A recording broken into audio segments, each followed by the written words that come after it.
Hello everyone, this is our new normal at the center. Hope everyone is safe and healthy. Our topic is body hair transplant. How can it help you?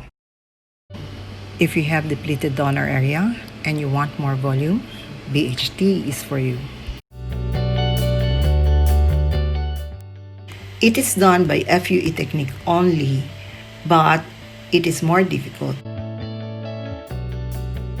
It involves removal of unwanted hair from hair-bearing areas of our body and to place into the thinning areas, mainly of the scalp.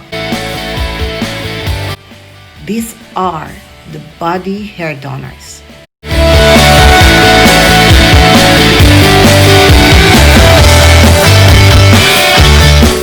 The beard area is the best sort.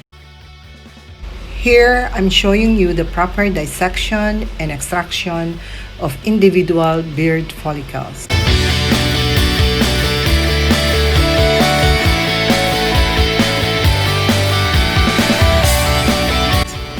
They must be intact, the most important factor involved to a successful BHT procedure. Body hair transplant, when done properly, is successful.